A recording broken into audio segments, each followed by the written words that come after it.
All Okay. right. Unless it takes us live. If it takes us live, then we're in there a little early. Yeah, we're in there a little early, I guess. So Just like we're in that. a private group or Uh, nope. We are live on. Yeah. But I don't see you, George, in the live stream. No, there you no, go. you can't see me. How did Now you? Now I'm in. There I am. Dave, is your phone sideways or is it standing up? standing up. Why didn't you put it sideways like I asked you? Oh, you still want me to do it or Yeah, flip it, exit, and come back in. okay? That way you fill up the whole four squares. Come on, Dave. This is why we had that chit chat.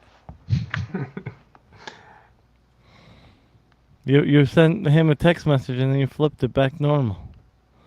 All right, we're live now, so Dave's screwing shit up already. God damn it, David.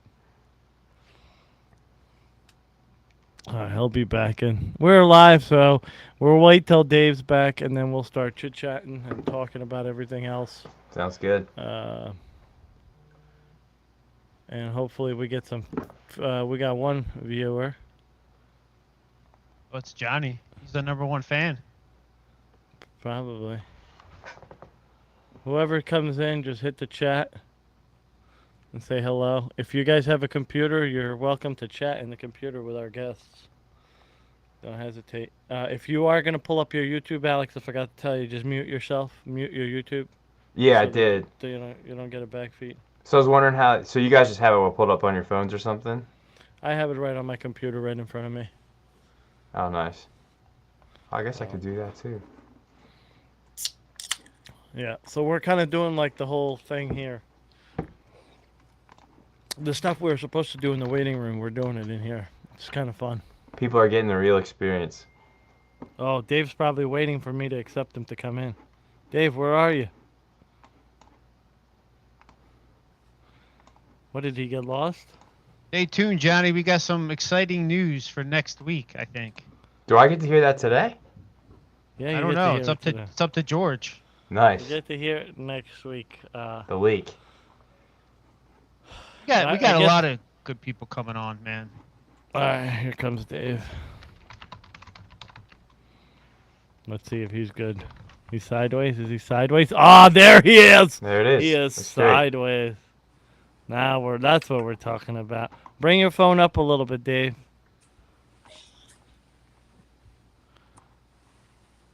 Can you hear me? You low. Hey, your head's not cut off. Nice. All right. All right, folks. So we are here for episode 2 with Hand Tied Market, aka Alex. Today's episode is sponsored by HMH. HMH has been making fly tying devices, tying tools, and tube fly materials since 1975. Located in Biddeford, Maine, their products are not only made in the U.S., but all device parts are made in the state of Maine. All HMH products are hand assembled by small team of not only fly tires, but registered Maine fishing guides. These guides know what works. All their products can be seen at tyingvices.com or ask your favorite fly tying shop to get the HMH.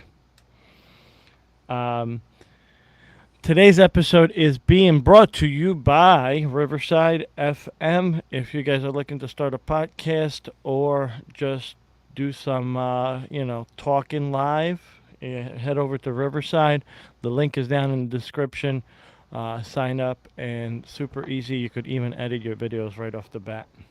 So we have Alex here. Alex has an interesting Instagram page, and his Instagram page is a lot of flies.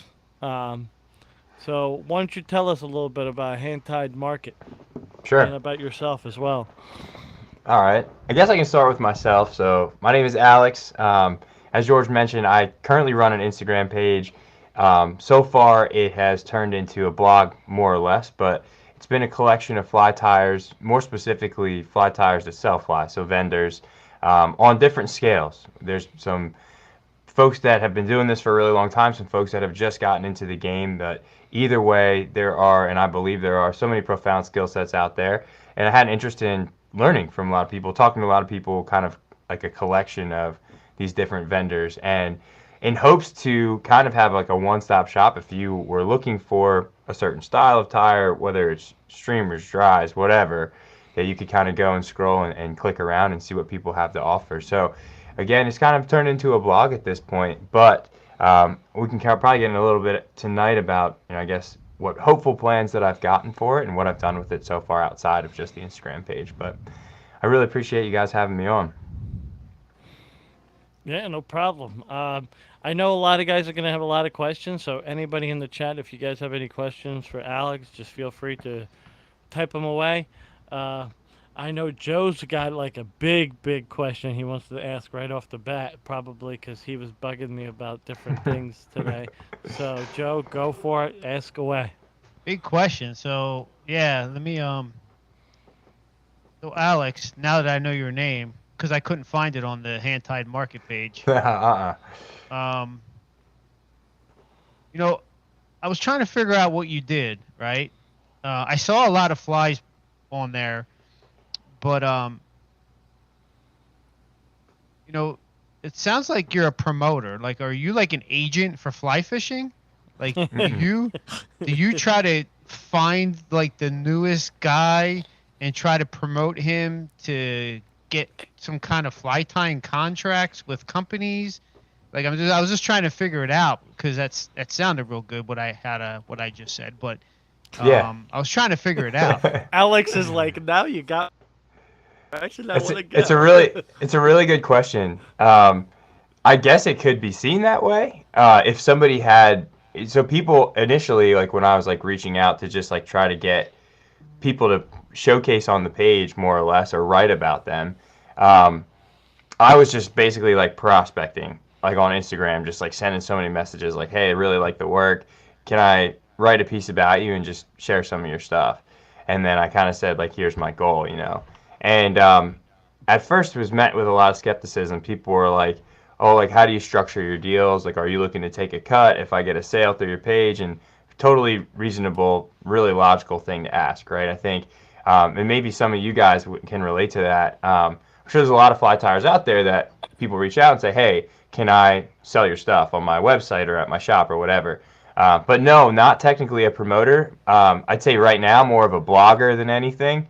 But it's kind of shifted. I still reach out, I still DM folks, and I really, really need to get back to it. I have some posts lined up that I've just got to kind of crack down and start getting creative and writing about these guys. But now it's kind of beneficially changed where people have started to reach out to me like, hey, can you share my stuff? Which is I'm really fortunate for. Obviously, it makes my life a little bit easier and less awkward, just sliding in somebody's DM saying, hey, can I? So that's a good question. As of now, I'm not a promoter. It's not like a job or anything like that. It's more so just I am really, really interested in connecting with as many people as possible. I mean, George and I had connected, I think, before the hand-tied market thing. Just like, on Instagram, I'd seen his flies, and I was tying nymphs for a really long time and just started tying streamers over the last couple of years. But right now, it's just kind of turned into a blog, and I have some hopes for it as things continue, but right now it's just, like I said, just kind of like a one-stop shop. Come check everybody's workout, and again, hopefully that helps these people out that are on the page. And I've had a lot of people say, for example, I know Howard tied up some stuff for a guy that I work with who does big salt trips, goes to Turks and Caicos, does a lot of flats fishing, and I made that connection. I was really proud of it. Might have been on a pretty small scale, but that is the goal for sure, to help everybody out, if possible at all. But at the very least, I love to connect and I love to write. Excellent response. That's awesome, Thanks. man. You're helping out the fly fishing community with that. I don't know anybody else that does that. Maybe there's somebody out there, but I don't know. There really isn't. Okay. I mean, a couple of guys like Joe. Joe did the whole beast thing, and he's doing the beast thing, but there really isn't. And even Dave, you had a question about it. You're like, what is this hand-tied market? I don't understand. Yeah. Right? And Yeah. I kind of told Dave about it. He's like, oh, shit, this guy and this guy and this guy's on there. Well, that's pretty cool. So. Yeah, and another thing that I really think is interesting, like if you are all very aware of like this like realm of Instagram fly tires and people that sell via Instagram, and then of course they link to their Etsy shop or just other ways. I know guys that sell on eBay. I know guys that sell through Facebook too.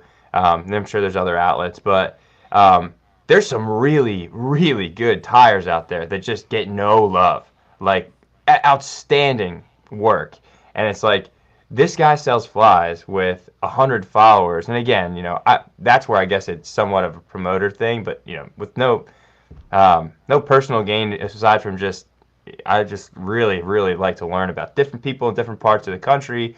What do you fish for? What do you specialize in? Show me your best stuff. Show me your best picture and let me share it. And the benefit to me, obviously, is that helps me bring more connections to the page, and that allows me to meet more people and learn. But in hopes that someday it can just be a website where people can sell their own work, just like Etsy, but specific to the sport. And that's spilled over to rod builders, material guys, and a lot of fly tires some fly tires on the page so far, like Outlaw Fly Co. He's up in North Central region. He does hackle chickens too, which is so sick to me. Like this dude is like literally like that. My thought was like, you hear that farm to table thing, like that. That's where I got the Vice to Stream. You're not interested in ordering a fly that's made overseas that's glued together, right? It's so much cooler to know that it's done by either yourself or somebody that you've connected with that breathes this, that's proven to make this stuff work and make this stuff happen. To me, it's way more interesting, and that's the sport that I like. Joe, what's your next question? Because I know you got a shit ton. If I go back through my text messages, there's probably about. I'm not even reading those, but since you said you started tying nymph flies, can I assume that you were a trout fisherman? Yeah. So I'm in Reading, Pennsylvania. I'm smushed up against the Topolhocken Creek, which is somehow still somewhat of a destination spot. We see a lot of Maryland, New York, Jersey plates all the time. But a lot of us from around here, it's kind of like where we got our feet wet, literally, no pun intended there. But I started fishing for trout on the Tully, and now it's all stockers and stuff like that for the most part. But there's some surprises in there too still. There's some wild fish there. Yeah, I fished the Tup a few times, mainly, when I was about, I would say 19 years old, right out of high school, and one of my friend's father had a whole fly tying set up in his den. Nice. It's the only person I ever knew that fly fished ever, and he took me there a couple times in my early days. But yeah, I've been there a few times. It's a good looking stretch for sure. The Yeah. Topolhocken Creek is pretty. So I guess you haven't ventured out to the Schuylkill. I hear that there's a stretch in the Schuylkill that they stock with muskie, that kind of goes right through Reading, and I wanted to try to hit that a few times. I've been there a time or two. So I'm really close to the Schuylkill too. But yeah, there's the Schuylkill is it's long, so there's so many different stretches. As far as muskie go, you can find them, I think, in most parts of the Schuylkill. It just comes down to either pissing one off or the right day, the right conditions. It seems like every time I have a raft, every time I get an opportunity to float, and that lines up with my friends' opportunities to float, it's like the worst day ever. But they're in there for sure. So, back to your Instagram, because Joe kind of asked this, and you reached out to me before you started the page about doing all of this and what you were thinking. If a new tire that's on the scene, is it something that they would reach out to you that would maybe want to get on your page, or are you selecting the very few that you want to bring on there? I don't care if it's somebody that just got started. I really don't. I mean, if that helps, it helps. It doesn't. The page doesn't have to look pretty. You know what I mean? It doesn't have to be filled with just like the best in the biz, right? I mean, that was it. I wanted it to be a range, and so far I haven't like connected with too many like real startup guys. Like I have August West on the page, if you guys follow him at all. Yep. And August he's not new to fly fishing. He's not new to fly tying. I mean, this dude's good. Like No, right, he's good. but I mean, he's tying he's for new to right, musky fool. So, but he, when I had initially connected with him, I don't think he was doing much as a vendor. I don't think he was selling much. I didn't give him his start. I mean, he was doing all that, before I talked to him, like right before. But I was so surprised to hear that he like wasn't selling flies. I'm like, dude, you're so sick. Your musky stuff's sick. Your pike stuff is awesome. Smallmouth, all these predator flies, beast flies, whatever. He just does a really nice job, and to me, that was like, I like his example because, I mean, he just he didn't, at least at the time, have much of a following, and he's dope. Like, it's like, I would love to share that stuff, man, and he was grateful for that, and I love talking to him. He helps me out. I just started tip of the iceberg tying big bucktail flies in the past few months, and he's helped me so much. I mean, videos and voice memos all the time, like, hey, try this. So I'm so glad, like, there's so much benefit, again, selfishly speaking, so much benefit for me in this too. Like, I learned so much from so many people, which is so cool. So basically, he started the page so he could learn how to tie big streamers. Yeah, actually, yeah. Yeah. Just like free coaching, yeah. And it sucks because I'm trying to keep it well-rounded, and I'm so biased to streamers and bigger streamers too. So like, I had a good mix for a while, some dry fly guys, some deer, some hair bug guys, and then some nymph guys, and I really got to get away from streamers for a little bit. But it seems like everybody I talk to is just, it's probably maybe just what I'm most attracted to too. So I got to keep it well-rounded. Tying big streamers, I mean, that's what I love. I mean, I like tying big beasts. I just think they're fun, and they take a lot of time, and when you give a fly away, or it's sitting over here and you stare at it across from my office all day as I'm working, it's like a model. Like when I was a kid, I made model airplanes, and I had shells of model airplanes, fighter jets, all kinds of things, and this is how I relate to fly tying now. To me, it's the same thing. Yeah. You're building something. It's a cool connection to like the outdoor, or the fish, nature, whatever. I don't mean to sound cliche, but that's pretty cool. It's a direct connection to the fish. You tie a fly and you catch a fish on it. Like, it's the best thing. Yeah, and it's funny that you said that. Like, you sit there and stare at it too. Like, I'm not. There's some things that I do pretty good. I do some trout streamers really well, and I tie my own nymph boxes every year, and then I just lose them all. But there's so much that I'm just like learning to get into. Like, I told George the other day, like, we're like obsessed with feather changers, and I'm late to the party. But I tied one that looks right, and so many people, I didn't realize, trade flies. Like, there's like this, hey, let me send you something, you down, and I didn't realize that was such a thing. So now I'll tie something, and I'm like, all right, I already told this guy I was going to send it to him. I don't want to, because it's just like, I have such a hard time letting go of them. Yeah, because again, some of this stuff is so new to me. Like these, I didn't tie that many smallmouth flies until recently, so I start getting it down. I'm like, shit. Well, I told him I would send him one. I'll try again. I'll keep that one or whatever. But let me tell you, just a couple minutes here. Let me tell you a little history lesson on the game changer. So a long time ago, the early stages of Blaine's game changers, the materials he created to wrap the brush that was made, I think they call it the chocolate's body wrap. Yeah, like the prop material? No, it was chocolate's body wrap. Here, I have some over here somewhere. Oh yeah, let me see it. Unless I threw it away. If you guys see me looking down, it's not because I'm ignoring you. I'm just trying to post stuff. Okay. I think I threw it away. So the reason why I threw it away, it's just total garbage, and I didn't even want to use it. So it's not garbage. Just the fact that it's so dense, you can't cast it, and for some reason this material absorbed water. And if you read his book, I know exactly what you're talking about. Yeah. He even says it in there. So that's why he came out with the new stuff, like the finesse body chenille and stuff. Yeah. It doesn't absorb as much water.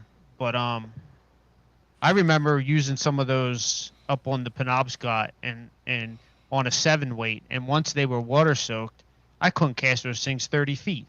They were heavy as rocks. And luckily, I didn't have to cast more than 30 feet because we were into the fish, so it didn't matter. But yeah, they didn't cast well. So what I'm getting to is the feather game changer is my favorite game changer.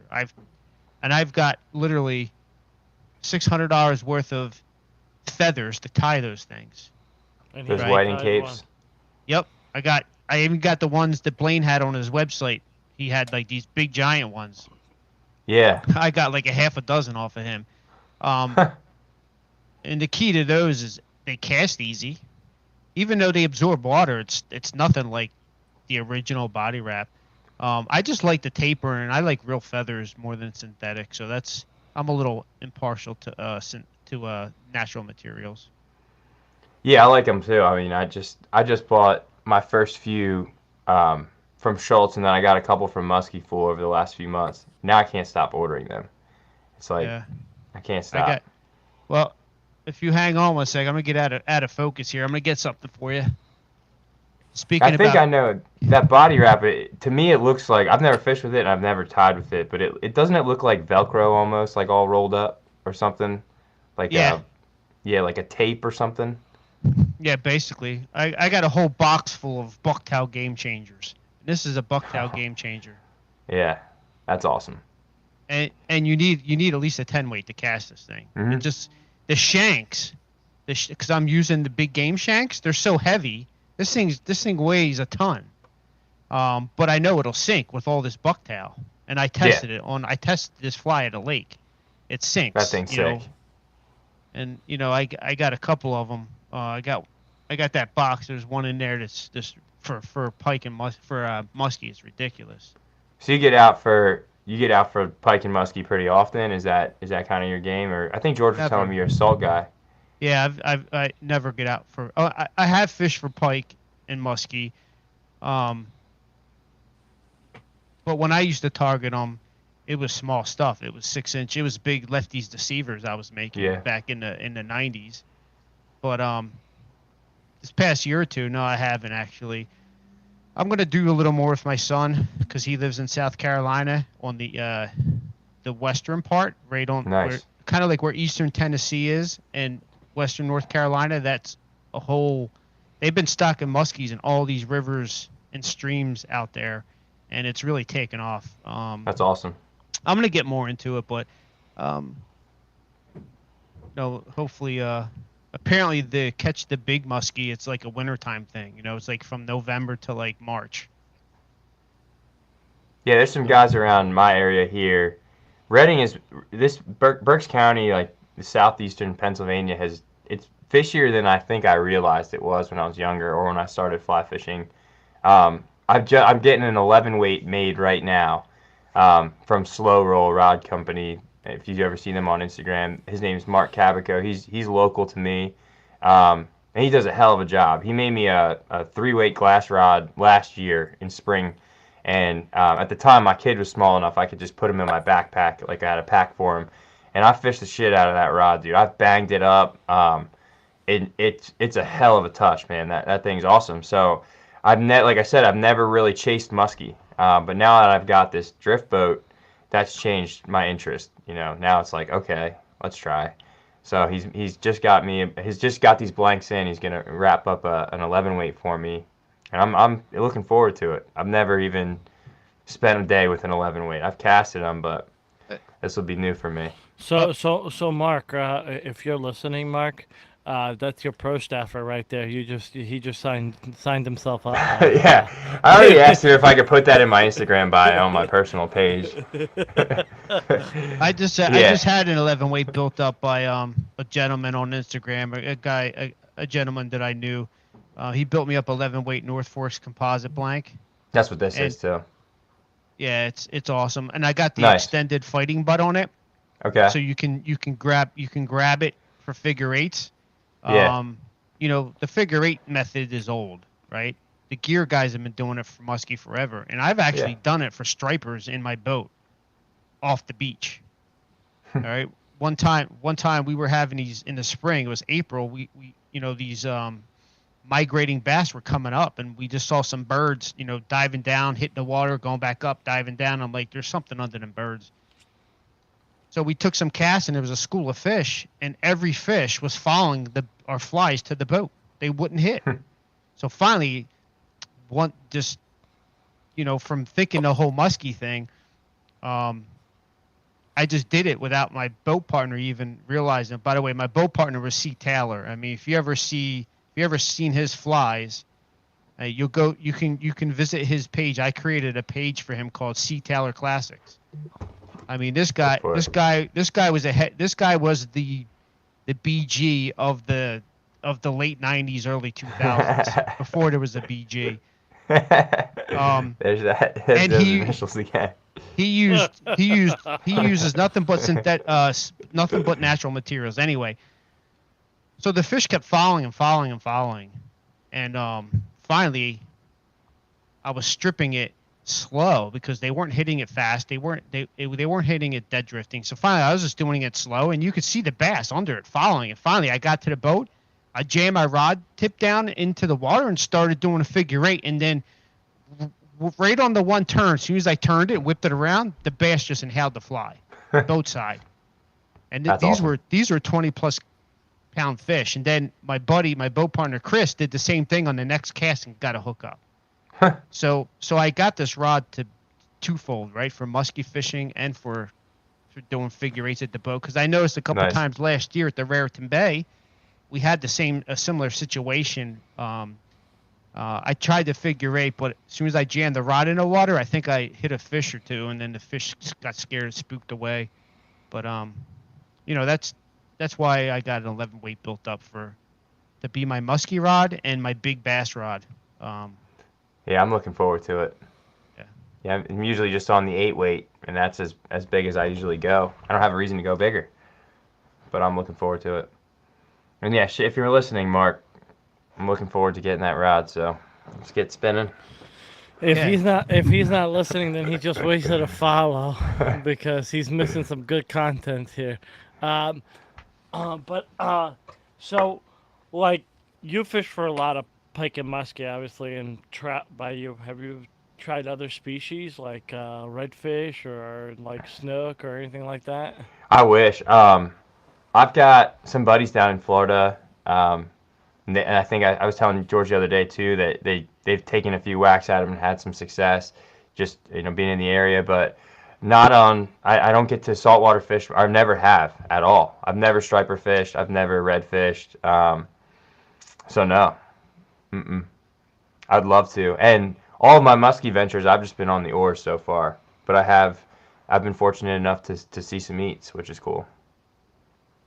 That's excellent, man. So one of my gifts back to fly fishing, because I can't offer anything really, but this is one thing I can offer. I'm not a guide, and I don't want to be a guide, but I don't mind taking people out fishing, especially guys who never saltwater fished. And we might not catch anything, but at least you get to experience the salt. Yeah. And I'll never charge a dime for anybody, because it's more of the camaraderie to me. Yeah. I love that, especially new guys that never ventured into the salt, So I would love to sight fish for red somewhere. I think that's. I carp fish a lot here, and I have a hell of a time doing that. It's so fun to me. That whole game is I don't know. That's addicting, and I suck at it, man. I got two big carp beats last year. I shit the bed on both of them, but we got that pretty good. The Tupwagon Creek, I'll spot burn the Tully for carp fishing. It's really good for carp fishing. Oh man, you gotta tell me some spots because I only know the trout spots. I have a funny story about the Tully. So, I fished a Tully for the first time maybe like 7 years ago. For his first time, I'm like, my buddy used to go there because the caddis hatch is fucking phenomenal. Yeah. It's emerald caddis for days if you hit it right. It's just the best caddis hatch you could possibly have. And he's like, you gotta go. So it's opening day, Pensy season, and fucking the night before, I go on the computer, I get my fishing license. You know, I'm all excited. We're trying out the Penn It's like a 2-hour drive, you know, to Tully. We check into the hotel. We, you know, get our stuff and go fish, and you know, just game wardens everywhere Yeah. on opening day. Everywhere. I've never Yeah. seen it like this before, ever. And I'm fishing away. You know, there's a bunch of bait guys around. And, Oh yeah. uh, all of a sudden, he tells me to come out of the water. So I come out of the water, and he's like, "Can I see your license?" I said, "I actually got it online. Let me pull it up."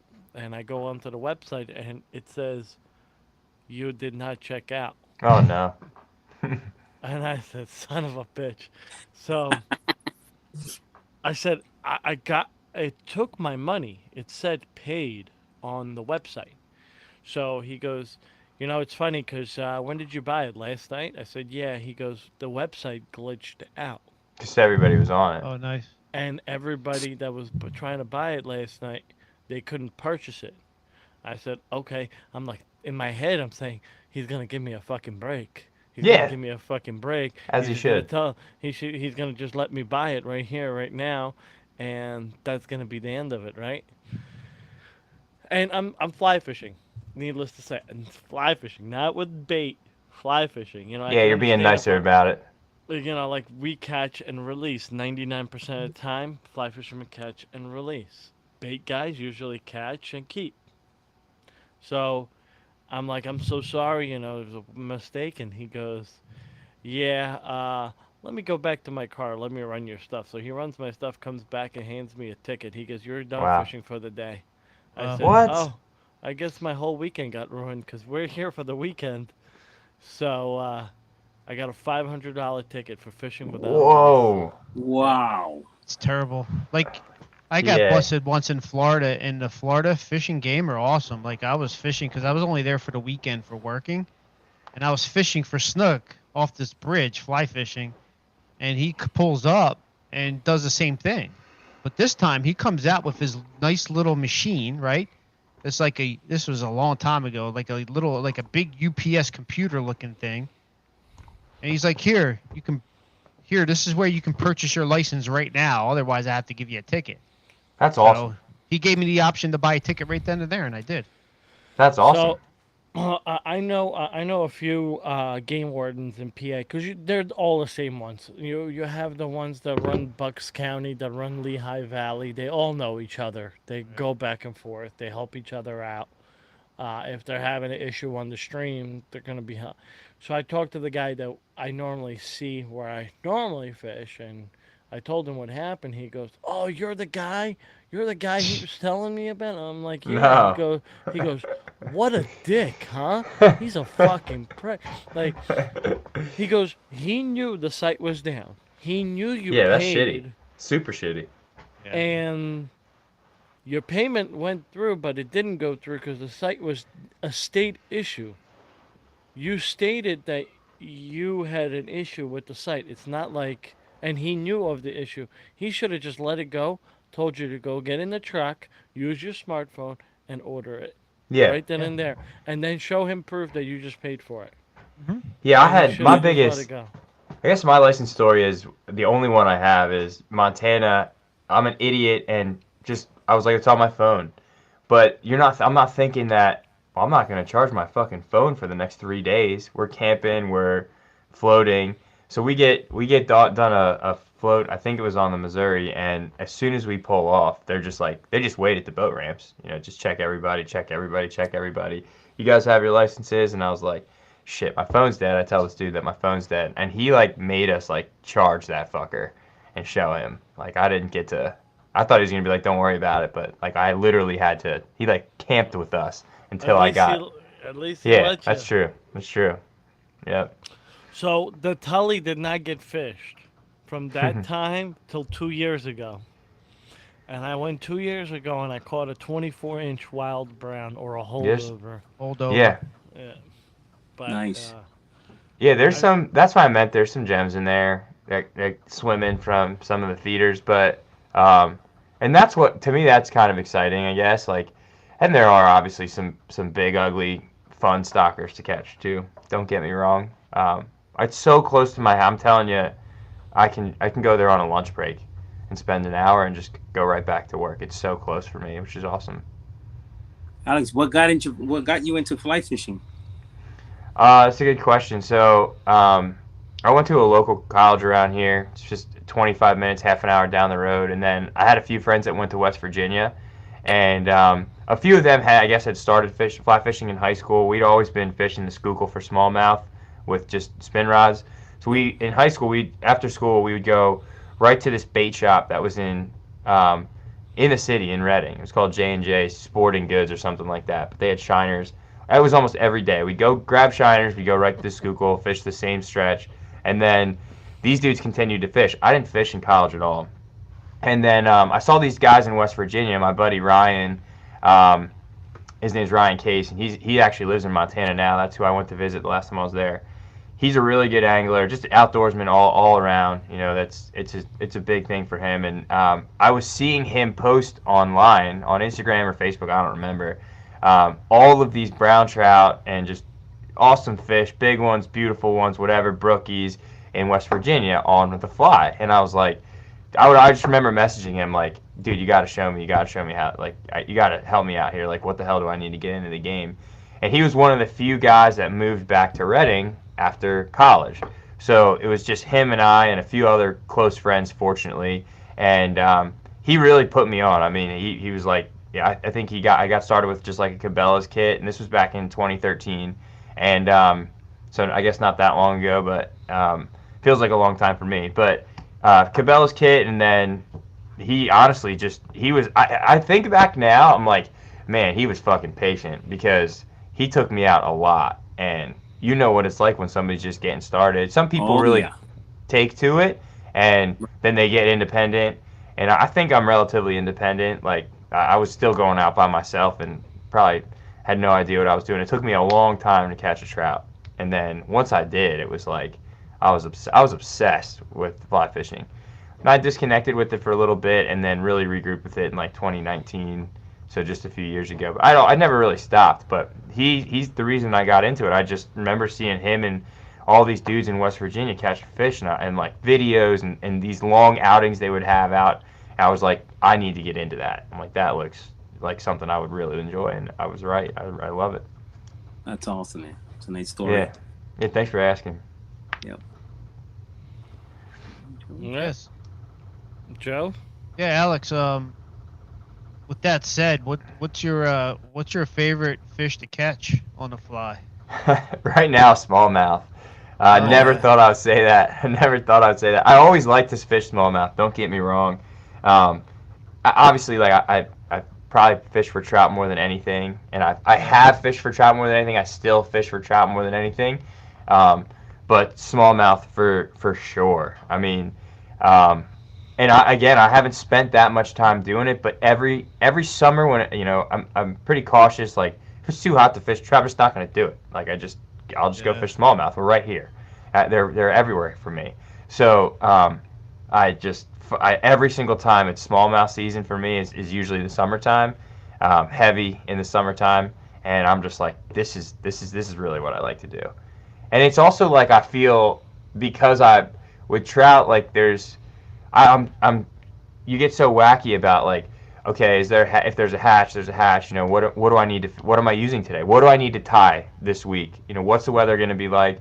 Or if do I want to just streamer fish this week and just say, fuck it, I got a chance at a good fish or no fish all week or whatever, or it's just like, to me that's a fun game to play. But when it's smallmouth time, just throwing on a heavy leader and just double hauling shit all day and trying different streamers, like, to me that's just like, it just dumbs it down. But it's also such a challenge, and then you work for them. You'll hook up all day and you'll lose fish because they just beat the shit out of you, which is so fun, as you guys know. I mean.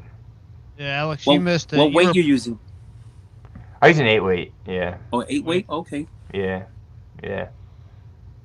Alex, you were probably 6 years old when the Susquehanna was in its heyday. When I used to go there. Boy, what a great time to learn how to fly fish when you were catching 75 smallmouth a day. I hear it's coming back. I'm gonna have to make a few trips out there.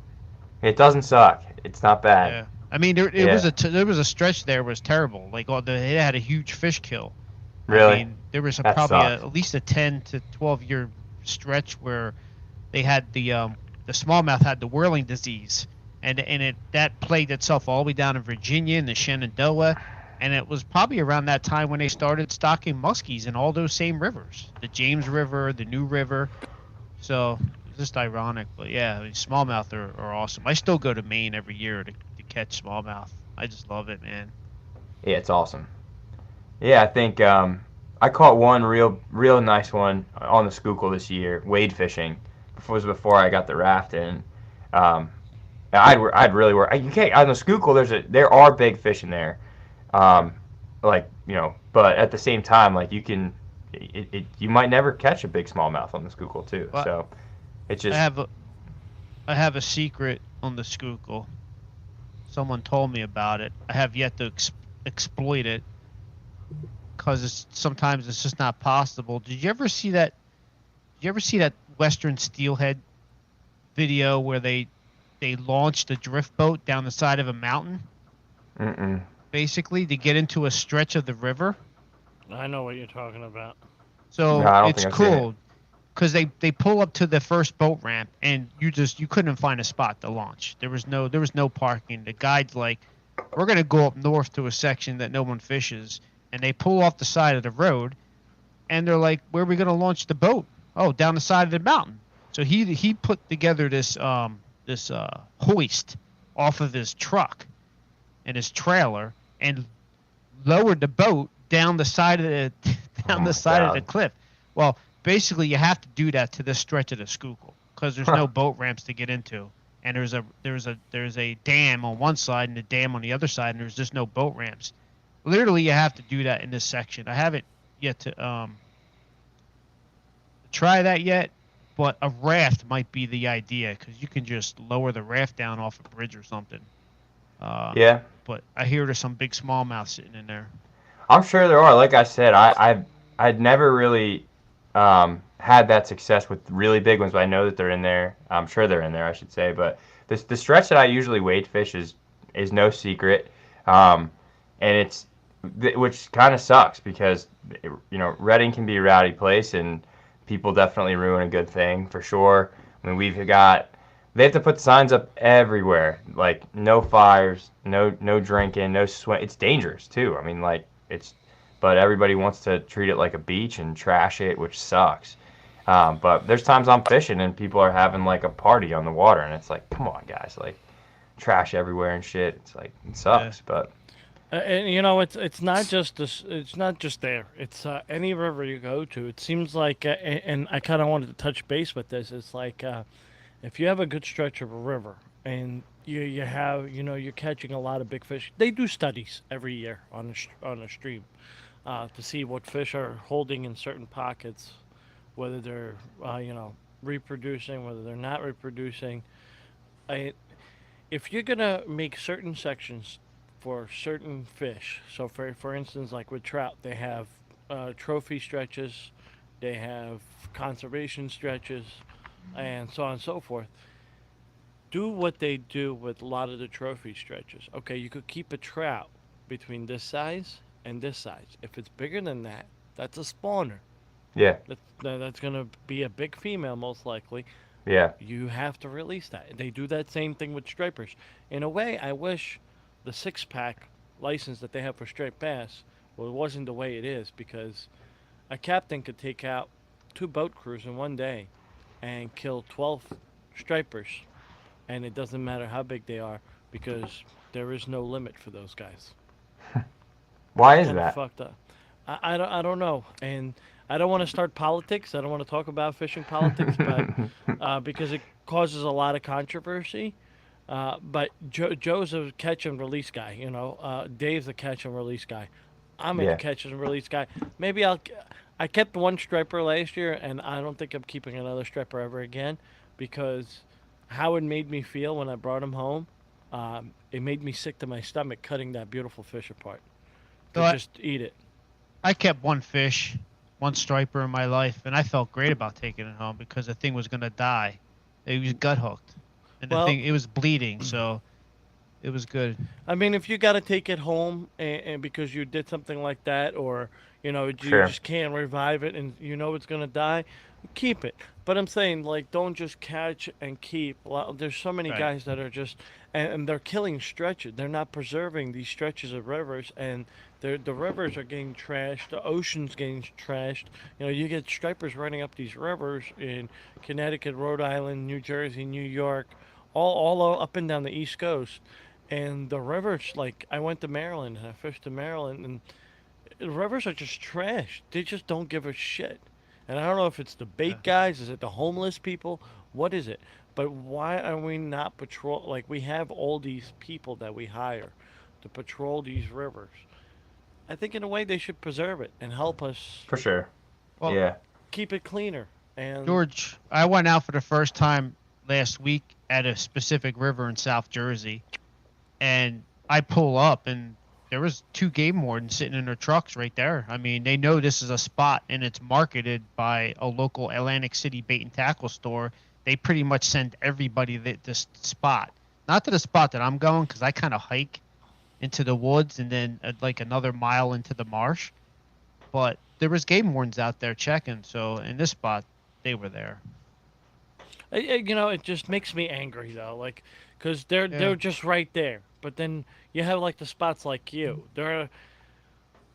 You see the shit on TV. Like, I love watching the game warden shows on TV. Oh, where they, yeah. like, go out their way to find people. I know there's people that do that, and obviously they're not going to do that on opening day all the time. They're going to do that down the season a little more when they know they have the same person being reported. But my main factor of the story is, if we have a good stretch of a river that we know there's good fish in there, why not preserve it and make sure that we keep that stretch clean? That's why a lot of the property owners, even on especially on the Delaware, one fucking group of people come through, they leave trash on the ground. That stretch of the They're river done. is no longer available because now done. posted signs are put up. Yep. And in the state of New York, there is no such thing as high water mark. They own the stretch all the way to the other side of the river, technically. So you're not walking the high water mark, and you could argue with them, and you'll get locked up. Damn.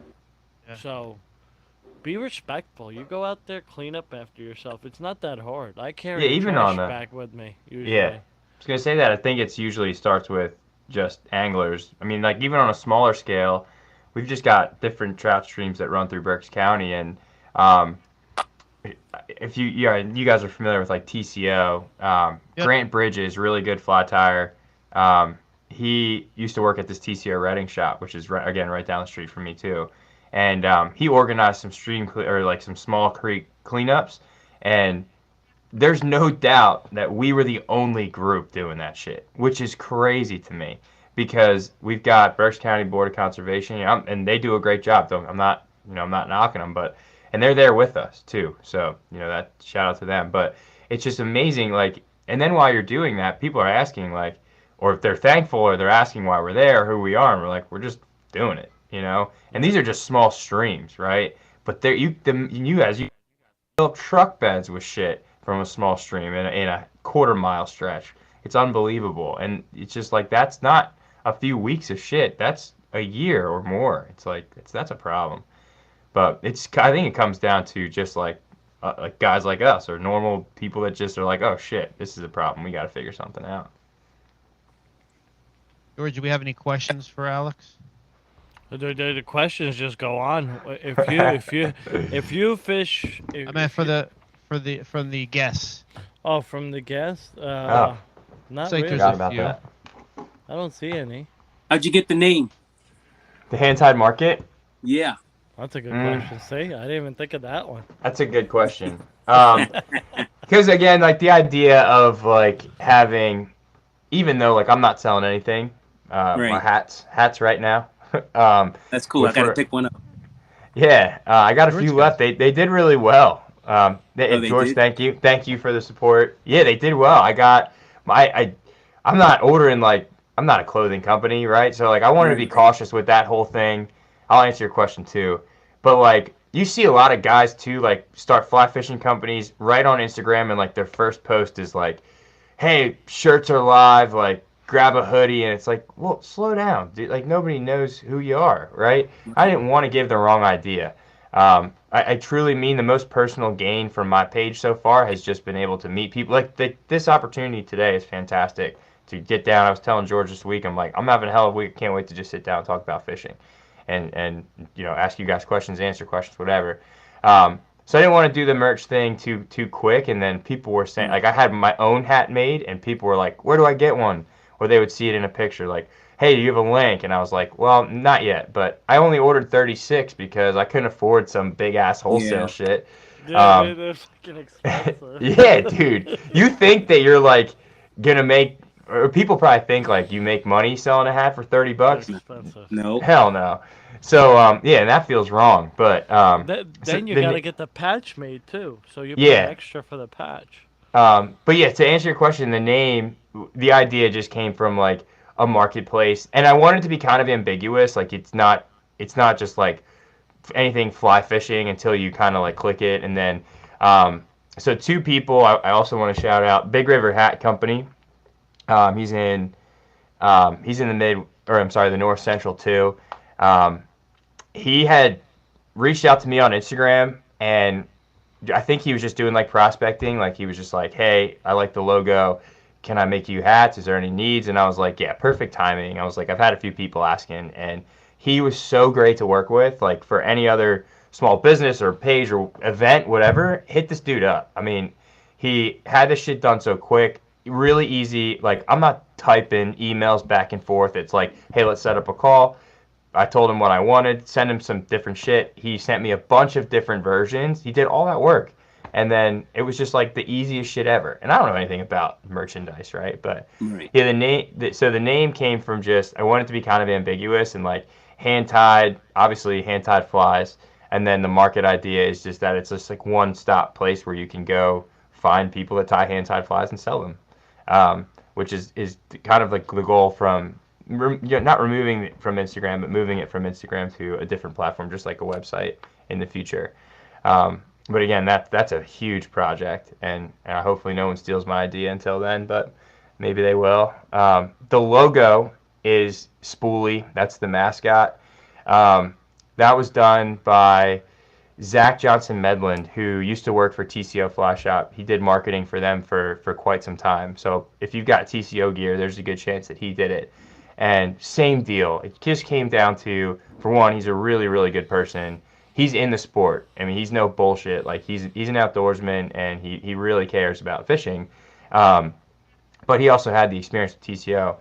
And I got to meet with him, and he kind of told me that he went out on his own. He started his it's called Gumption Design Company on Instagram. If you guys look him up, definitely worth an inquiry. And we met up one day, and he was like, "So what are you thinking?" I told him like what my idea was, and he was like, "Well, yeah." He's like, "I definitely want in. Like, I want to be able to make you a logo." So I told him, I was like, "I'm really attracted." Actually, here's what he did, which is I promise this is going somewhere. This is really cool how he works with people. He, for 2 or 3 weeks, I can't remember, he said, "I want you to go online, and anytime you see a logo or a brand that you are attracted to, screenshot it and send it to me." He's like, "I don't care if it's a text, an email, whatever." He's like, "Just whatever it is, it doesn't matter. If they're all different, whatever." So it was just like random shit. I would see a T-shirt on Instagram, on an Instagram ad. I'd be like, "This is cool." Pizza company, this is cool. And then I realized I was really attracted to like this old school like mascot kind of thing, like the Michelin Man Pet Boy shit. And I told him, I was like, "I want a spool of thread casting a fly rod," and I think he was like, "No, you don't." I was like, "Yes, I do." I was like, "Yeah, I really do." And he was like, "All right." And then he was like, so the next step was, he's like, "Okay, I'll get some shit together, and then we'll regroup, and I'll show you what I come up with." And then the idea was that it was supposed to go back for editing, and this was the original one, which is the sticker. Okay. And yeah, and I've got it. I honestly have pages and pages and pages of branding. I've only really used just a little bit of it because I don't know what to do with it. Before you go further, do you still have the hats available on your website? I do. Yeah, there's a link on my Instagram. There's a few. I just counted. I have 12 left. mostly in black, but I have a couple of the one that George is wearing, like the all olive, and then I have olive with a white rope. But he showed me this initially. This was the first thing he showed me, and it was supposed to be like my critiques or what I want changed, and I was like, oh no, that's it. I was like, I don't want you to change anything. And he was like, are you sure? And I was like, yeah, it's sweet. That's it. Done. And again, I've got hit this in different colors and in different layers, different layouts, and he was worth every penny. I don't remember exactly what his quote was at the time, but he was so cool to work with. And again, any small business or whatever, people just need branding for events and shit. I definitely encourage you to hit him up. He's awesome, and really, really creative. I mean, he did. Like I said, if you're wearing anything TCO, there's a good chance that he did it. Maybe not. I don't know. I don't know how much he did, but it seemed like a lot. So That's awesome, man. That's awesome. yeah, I like telling that story because I was really impressed with Zach, man. Like, dude was awesome to work with. So I'll tell this from my personal experience. I've had 3 businesses. I still run 2. The fly tying's not really a business anymore because now I just do it for fun. I do have a website, do sell flies. Yeah. They're just not selling. They're just not selling as much as they were saying last year. So whatever, it is what it is. But I have a guy that designed my logo for my photography business, for my 3 other photography businesses that I had, and they just kind of dwindled down into different things. And he that's how he does the logo. Hey, whatever you feel Yeah. is your competitor or who you like in the industry, send me their logo. And basically what they're doing with that, they're breaking it down of what your style is and what their style is and how to incorporate all those logos into one and make it your own. And if your guy's taking a little longer, a lot of guys are Yeah. like, just get the logo done like Yeah. tomorrow. I need it Yep. done. It's not that easy because Right. a week from now you might change your mind and you might not like it. My logo that I have for Hooked on the Fly 2, that took about 4 or 5 versions till I was satisfied with what I was seeing. And that's sick. I think I have it right here, actually. Yeah. Hey, So, I got your sticker right here, and that's super clean. so if anybody does get a logo or you want to get a logo done, when your guy's working with you, it's because he's working with you for a reason. He's trying Yeah. to get you the best that he could possibly get. Yeah, and that's a usually- personal thing for these design guys. Like that's Yep. still that's their artwork. Their name's on that somewhere along the line, right? They definitely care. They don't want to just send you some clip art shit if that's what you're going to be using, right? I know who you're talking about from TCO because I do have TCO gear. If you guys never been to a TCO fly shop or ordered from them online, they have a great point system too. So if you sign up with an account, whatever money you spend, you end up getting points. And at the end amount of how many points you get, you could actually use that towards your purchase. So you're saving money in the long run if you keep ordering from them. And they have like, was it 5 shops in PA? Yeah, they've got Reading, which is sickeningly in my neighborhood, which is not good for me and my wallet. They're literally like right there and right down the street. Yeah, they're on Penn Avenue, but it's pressed up against our neighborhood, which is like I said, I'm telling you, a lot of lunch breaks are spent there. They've got Reading, Boiling Springs, State College, Bryn Mawr. Bryn Mawr. Is there a Haverford one too? I think Oh, That's Bryn Mawr. That's Bryn Mawr. Yeah, I don't know. But yeah, so probably about 5. But also just the folks that work there are super cool. Like I already mentioned Grant earlier. Really funny dude, really fishy dude, and hell of a fly tire. You guys see his work online, but they're just a really good group and really fun guys too. So to me that makes it a good experience. But And Lenny's pretty cool too. yeah, I've actually never met him. I know who you're talking about. But yeah, a lot of guys came through that TCO Reading shop, and Yeah. Brendan. Brendan. He's a guide, right? He's a guide now. Yeah, he's the truth, man. I talk to him pretty frequently. Opportunity to go fishing with him or anything like that. I just got to link up with him at that Lancaster show, but dude, that dude's a stick. I can tell. Obviously, like just click on his page. It's like he's always working. Yeah. On or off the clock, he's always on something. It's awesome. He's also a hell of a fly tire, but Yeah, they got a hell of a group, man. That's a good squad over there. Yeah, you just got another order, okay? Yeah. Oh yeah. Thanks. I was like, what is that? Thank you. Appreciate it. I'll ship Yeah. that Hey, shit tomorrow. All right. hey, Alex. Talking about what we do for a living. What do you actually do? What's your day job? That's a good question. I have a personal Instagram. Does not have my name on it because I'm a sales manager for Penske Truck Leasing.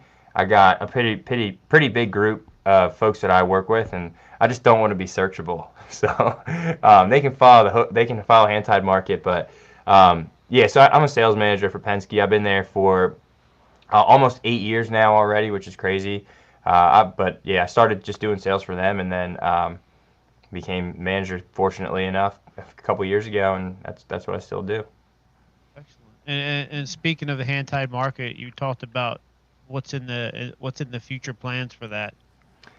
Yeah, so to take it more than Instagram, I would really love a way, and I have seen other people do this where they're not selling other people's flies, other people are selling their own flies through this, again, my vision would be something like Etsy, but that's like a six-figure app, right? So how do I find like a happy medium where I don't want to be a fly shop. I really don't. I don't want to be reselling people's flies. At least not right now. If that changes in the future, cool, but not right now. I would like something where, for example, if you wanted to set up shop, you could just log in and list your shit. Somebody could just go to handtiedmarket.com and they could scroll vendors, in their area or wherever. Say I'm shopping pike flies, and they could find whoever. And I think that would be the long-term goal. And again, I'm probably giving somebody else a good idea here too, and it's probably something that other people have thought about in the past too. But that would be something that I'd really like to take it to some way, somehow.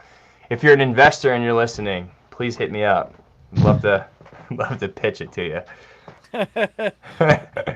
But on the same note, like if you ever get new tires coming to you that are like commercial tires and are looking to put their name out, we're always going to be looking for guests. Yeah, So hell um, yeah. if they're not going to watch the show, I know a lot of guys probably will watch this tomorrow because it's a little bit late at night. But if anybody watches it, if you guys want to come on, just reach out to us. We do have a list of guys that we're bringing on. We have a couple awesome guests coming on the next 2 weeks. Not GB. that you're not great, but No, uh, I'm very uh, thankful. um, I think what you do is amazing for tires. And if you like you said, it doesn't need to be a high level tire. It could be somebody new, or there's so many tires that are so famous on Etsy, but don't have a following on Instagram at all It's because interesting. they just don't do Instagram. And then you have guys that are like super famous on TikTok but are totally garbage tires.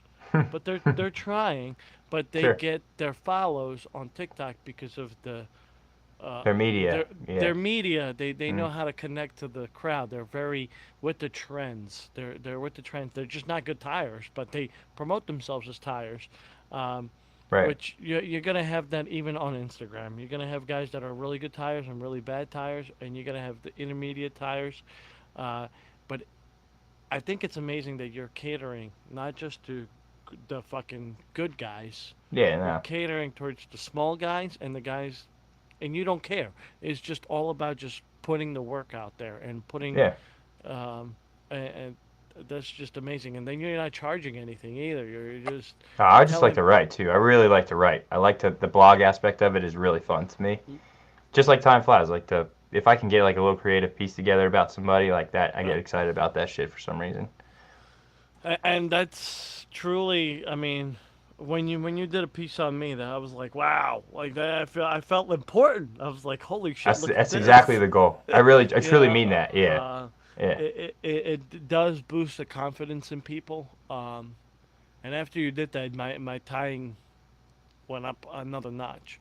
You're welcome. I'm So just kidding. I really do appreciate that. And I mean, if you could help another tire to boost their just self esteem about how their flies look, I mean, that could go a long way. Yeah, I want some. Somebody. If anybody's listening, or if anybody has referral, younger men, women that are just starting to sell flies. I want to connect. High school dudes, whatever. I think that I know that they're out there, but I don't really have any of like the next generation. You know what I mean? And I'm sure there's probably some young. I know this one kid that works at our shop. I know we're out of time or running out of time. He's in college now, and this dude's phenomenal. Like he's gonna be a beast one day. But yeah, I'm trying to just keep it well rounded, I guess. All right, Joe, you gonna ask your question? I did. You You did? talking about the fish question? Yeah, you asked. Did I Oh, completely George. miss it? I must have missed it because Come I on, was looking George. at the chat. I couldn't see the chat for the His- longest time. Alex's favorite fish is a smallmouth. Yeah, right now for That's right, sure. that's right. Yeah. Well, he told me it was a brown trout. Now he's changing his story. I say so. Like I said, it's been brown trout, and I always spend most of my time with brown trout, or looking for brown trout, I should say. But I'd say that smallmouth have my heart right now. Yeah. If you could use one fly for any fish you fish for, what would that one fly pattern be? So it's got to be a streamer then, because I'm not gonna be out there nymphing for smallies. Well, you can. You can, yeah. You Yeah, can we actually. You can I use never dry did. flies too. I So never use that crap. it's hard to answer that shit. If you guys are come across Josh Franklin's page, he's doing that artwork where he reaches out to an angler or specifically fly tire. Have you come across this dude's page yet? Yeah. He did one. Yeah, he did one for you, right, George? Yeah, I got mine over here too. I've always obviously been familiar with the double deceiver. My buddy Mike Rosa, he's a guide around here. Yeah, it's sick. So he asks you to pick 3 flies that you could fit. If you had to pick 3, what would they be? So I would say, Mike, if you're listening, he's really heavy on, or he at least put me on to tying them more and using them more. But something neutrally buoyant like a double deceiver, or something simple like that, man. You can cast it a mile and you can hunt browns, you can hunt smallmouth, and it's super easy, super simple, and you can do it in 1,000 colors. So that would probably be the answer right now. Again, right now, that shit's gonna change. It used to be dungeons, it used to be bangtails, it used to be, or maybe right now feathered game changers. I don't know though. And this is young Alex. Here's my answer. You didn't ask me, George, but I'm gonna tell you. If I was stranded on an island, Oh shit. I had some fishing string and I had one fly, that fly would easily be a clouser. That would catch every fish in the book. Well, we don't need to ask you that because I already know what that answer is. Because that's my answer. I didn't know. The clouser is the more Yeah. versatile fly For there sure. is. And it's one of my favorite flies. Alex, Well, what's the the ones I biggest just fish you tied ever up, my caught? black ones. The biggest brown trout, or the biggest, not brown trout, the biggest trout I ever caught was actually aside from stockers, I caught a really big tiger trout last year. Wow. It was fucking big. And big for a tiger trout, I should say. It was a big, lean, ugly, I don't know, it was probably 19 or 20-inch fish. It's on my Okay. personal Instagram. Right. And that was out of a spring creek. It's not a stocked creek. There's stretches of it that are stocked with brookies, so I think it was bred by a stocker. I'm sure it was, but it was not a stocked tiger trout. And you'll see it, or I'll send you guys a picture of it or something. That was probably one of the biggest trout that I've ever caught. And then I've caught some pretty big smallmouth too, but that would be cool. biggest trout for sure. And I'm pretty limited to those 2 species. I don't really get out for too much more. What's the Okay. biggest steelhead you've ever caught? I never went. You never went steelheading? Never. You've never gone spring steelheading? Never. Wow. Man, it sounds like we might have a trip planned. Who wants to Oh, go? dude, I'm down, man. I'll do a steelhead trip with you, George. Oh, yeah. In the- But in the- I just got a quick question. Maybe it's just because I'm older, but what the hell is a tiger trout? I guess it's a brook trout and a brown trout. I've never I heard don't know. of that in my life. It's a Is it pretty crazy. genetically modified? Is it like I guess not. genetically bred? They can be. They can The be. coloration, it could be. They have literally the way they're designed. They look like brown trout and brook trout in a way, and then they have like stripes, so they look like tigers. So they call them tiger trout. Wonder if I they don't know were if they would technically. crossbred. I don't know if they're Johnny- technically considered wild or not because I don't know. They're kind of like the not golden trout, but the stupid palominos. They're kind of like that. Oh, yeah. They were made I'm in not a a fan of hatchery, those. I believe. Okay. So, but they are certain spots now that they're holding over, and they're Yeah, it's becoming definitely. Mine was a- definitely a a holdover. native. They're definitely becoming more native to their creeks that they're laying into. Kind of like brown trout are not wild trout or native to America. No. They're German brown trout, and Yeah, yeah. There's no native browns. That's- they've just been converted. So That's why I don't have any issues with the snakehead, because it's the same thing as any other fish. That was non-evasive. That was considered an invasive species here, like largemouth bass. They weren't native to New Jersey. I mean, you can just go on and on. So that's the whole Yeah. argument with that is ridiculous. But anyway, so that's another big controversy, and we could talk Yeah, I about know. it. I mean, shit, this is a good topic. We're not talking bunch of shit. We're talking invasive and non-invasive. Brown trout are invasive species. Yes. A brown trout will destroy anything it sees in its path just to eat it, just like a muskie, just like a pike, just like a snakehead. They will eat it if it's in their path and if they're hungry. They're invasive species, and they've destroyed a lot of creeks in the U.S. when they were stocked here. They killed a lot of brook trout. They still do. And it's just the way they are. It's anything that you bring into a different creek that it's not supposed to be there technically becomes an invasive species. But if you think about it, a snakehead, people talked really bad about them, and I always thought they were bad fish. But if you look at the life cycle of Yep. any fish species, they just help control everything, the whole environment around them. They control the crappie population as well as the largemouth, the smallmouth.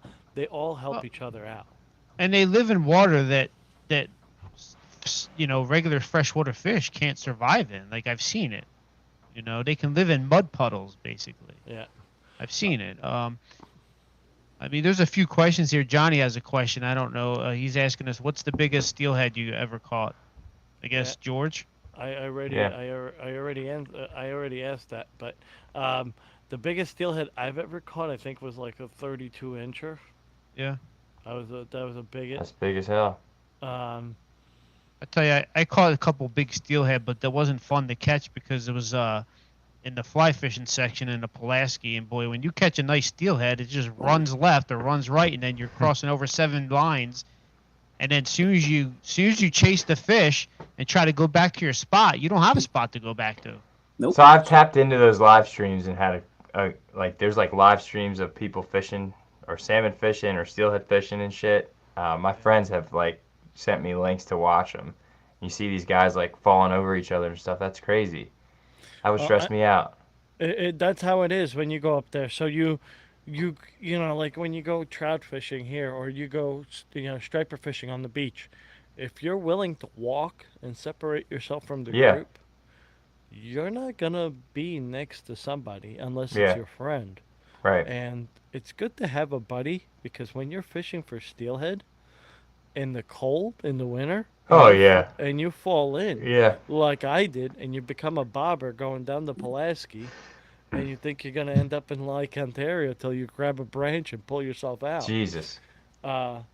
It's good to have those friends there in case you go into hypothermia or For sure. you Yeah, knock for yourself out or whatever the case might be. So I always get nervous on the raft in the winter. Like right now, there's some times it's so cold and I'm like, I'm in waders because you want to be, but you're like, if we go under, we're fucked. Like you're Well, filling up. listen, Yeah. you And it's cold. you abandon that fucking ship real fucking quick. Hell yeah, dude. Pennsylvania has a law that you have to wear a life jacket no matter what vessel Mhm. you're in. hmm So Zippy McFly answered it for us. A tiger trout is a Sterling hybrid created from a female brown trout and a male brook trout. But Question, I where'd guess you find this? Where'd you find Zippy? it's on Because I don't Google. see nothing. He's in the chat. So In wait, the, now does that mean that it can be? It's stream bred? They're not. Can it be stream bred or not? Oh, yeah, I'm not a. That's the question. So we down the line we are gonna have a person that does fishy stuff, and he's actually a professor at a university. Awesome. And he's gonna be talking a lot of fish shit. I mean, if you like fishy shit, he's gonna be talking fishy shit. Nice. And Yeah, I he- definitely and- can learn a thing or two. And this guy is like education. Like he teaches you shit that you should have known Right. when you were little that you just didn't know. Yeah. It's really awesome. That's cool. But so we're gonna kind of start dwindling it down. If you guys want to see the after hours, the YouTube's gonna end, and guys could see this on the podcast. So, but we're gonna start dwindling down. I kind of did want to mention who's coming on next week. oh yeah, Next week we have a guy that makes some of the GB great. baby. Not next week. That's the week after. Darn it! Next You guys week, need like a Jump the shared gun. calendar. Jump the gun. we do have the shared calendar. It's called Oh. text message. Group Yeah. text message. But no, it's a guy that makes really, really good reels, and his name is Ron. He's with 310 Reels. Oh, Sweet. okay. So if you guys never heard of 310 Reels, I highly recommend you go check him out. He makes everything from trout reels to saltwater reels to Sweet. fucking shark reels. So you could fucking go fucking fish for sharks with his reels. He also makes spinning reels too. So if you guys do fish spinning rods, you could pick up some reels from him. But he's That's awesome. And then the week after that is GB. So All right, we don't have to mention that name yet until next week. Well, we'll mention it anyway because you brought it up. So go ahead, Joe. Who's GB? I forgot. Like, hang on. I already know now, but I can't believe that. I'm so ashamed that I didn't pick up on that earlier. Jesus, I'm an idiot, dude. I'm a big fan of this person, and I have like his to shit right in front of me introduce it. too. Okay, yeah. like to Sorry, I'm gonna introduce shut him. up now. There's he might not know this, but he's got quite a few haters, and I'm gonna stick up for the kid, but I like him. He's a part of the new generation, and we need the new generation, right? It's very creative. You know, Yep. very creative. I mean, you know, and it's Gunnar Bramer, and we're gonna have fun with him. So Nice. well, we're gonna have to have a little prelim with him because there's some things I want to ask him, and I don't know if I should ask him on live or You got to. so. I'm yeah. just glad that you guys are having me on before him, because that'd be a tough one to follow, for sure. I had yeah, that's all I'll say. But I'm looking forward to listening. Yeah, so we got a few other guests that are going to be coming on later on. We are going to be doing a time segment as well, and eventually I do Sweet. want to get some guests involved. So like if we get people that come into the stream and they want to come on and just kind of bullshit and talk fishing and tying and whatever, that's always welcome too. You know, we do not discriminate, but we do want to go through some of these guests because we did talk to them. Yeah. Nice. And then we're going to also accept down the road, we'll accept phone calls too, because what we use Oh, hell yeah. does accept phone calls for questions, or you guys just that's why I do the live stream. There's no editing, it's all raw. So, like, hookers and cocaine, hookers and cocaine. You broke your own That's what rule. we do. And if you guys don't know that story, go back to episode 1 and you could hear that story. There's nothing better. I mean, we're gonna have Dan Blanton on at some point too, and we were trying to figure out how we can get him to tie fly, his famous whistler. Alex, if you don't know who that is, but I guess it's just not gonna be able to happen with him. But he's gonna showcase some of his flies. I mean, Yeah, so there's just so many There's things some we're cool gonna stuff. Nice. yeah. do. You know, like Yeah, that's awesome. Between the three of us, there's so much talks about different people. So even guides, if you guys are guides that are watching and you want to come on and promote your business a little bit, talk about what you do, you're more than welcome to just reach out to us and we will take guests. It's just a matter of getting the schedule together and fitting you in when we can. That's all. Cool. Any more questions from the viewers? I think one episode we should have Uptown Dave on. Oh, we can do that. Or yourself, or George. I told Dave that he needs to step up and get his New York attitude together today, and I'm very disappointed because he didn't. Well, He's you guys are just- talking. he- You guys are talking. I don't want You to just interrupt. fucking jump in. Be No, I don't wanna fucking do rude. that. So the other day he's at the grocery, he's at the store, right? And it's like dudes like rubbing up on him, and he goes, "Yo, what's your problem, man?" So I need to have that attitude on here because Dave's got that attitude, but he's so polite. He'll just sit back and relax, take it all in, and just absorb. But he Yeah. needs to get out there. No, but I don't want to interrupt you guys. You know what I mean? You Just guys are making- interrupt. No, I See can't how do I'm that. interrupting you? Just All right. do it. Dave, ask a question to Alex before we go. Say again. Ask another question to Alex before we go.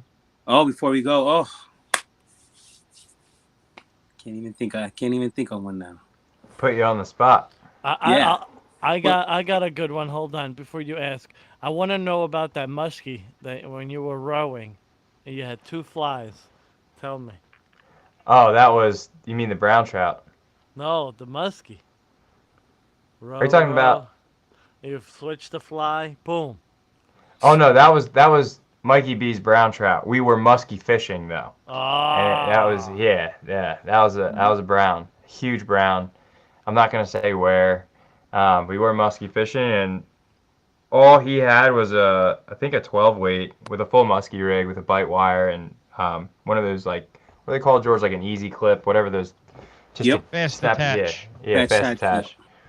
And it was Mike and I in one boat, and then Mike's reel blew up. I can't remember exactly what happened. I think we got snagged, and then he just got bird's nested. And anyway, so I pulled off, or I anchored up, and Mark, Slow Roll Rodco Mark, and another guy, Chris, we're probably at this point like almost out of sight, but they called us and they were like, hey, next quarter mile or so, just downsize, like it's just less water.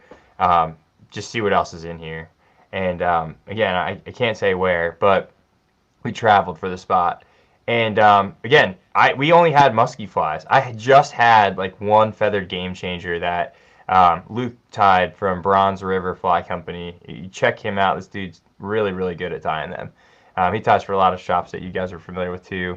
But anyway, we downsized, and I shit you not, he finally gets his reel together, and I think this is like why people say everything happens for a reason.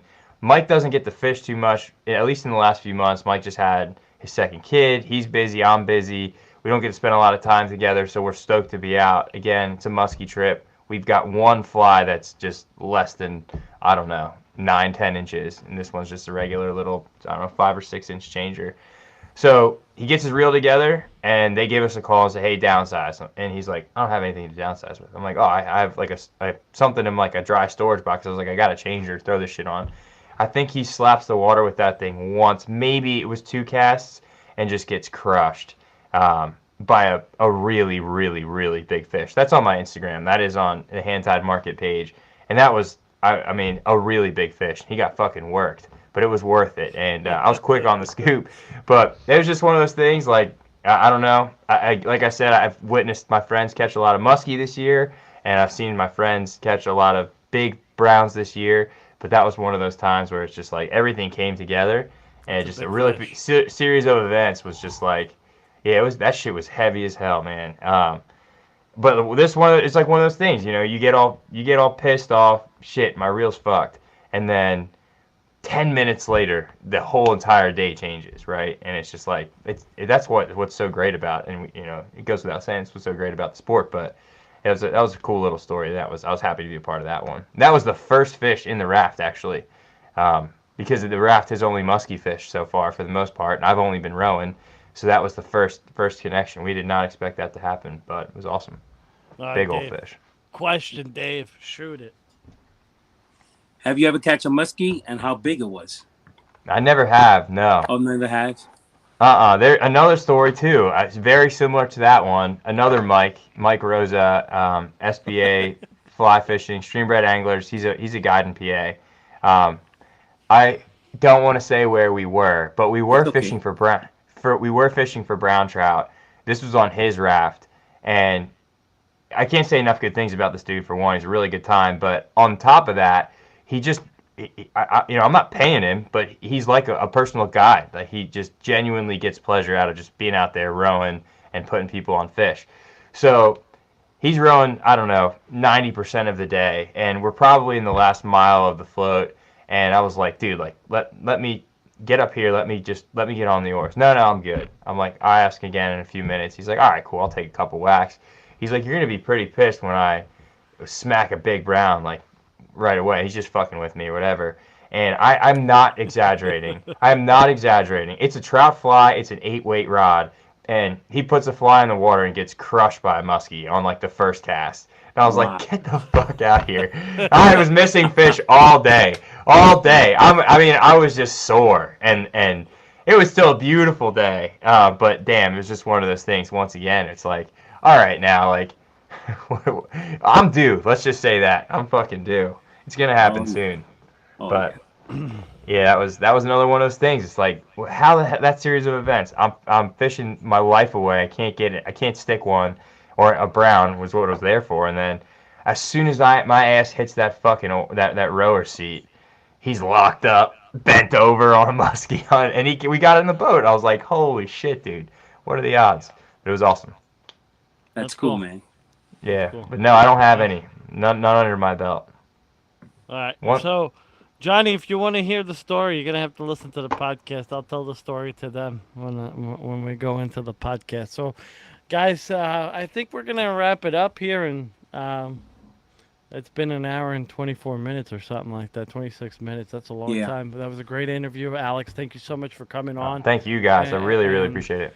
telling us Thank you, about Alex. yourself and everything else. And we'll definitely be in touch. And if you guys want to reach out to him, you're more than welcome to reach out. He'll probably put you in contact with some tires as well or whatever. But yeah, Alex, thank you so much, man. It was No, pretty like I said, awesome. I really appreciate it. I was so hyped when you had reached out, and thanks for letting me share my little thing that I've got going on, and I hope to connect with you guys often. Appreciate it. All right, guys, have a good night. Have a good Have a night. good night. Tight lines. All right, so we're gonna end it here, and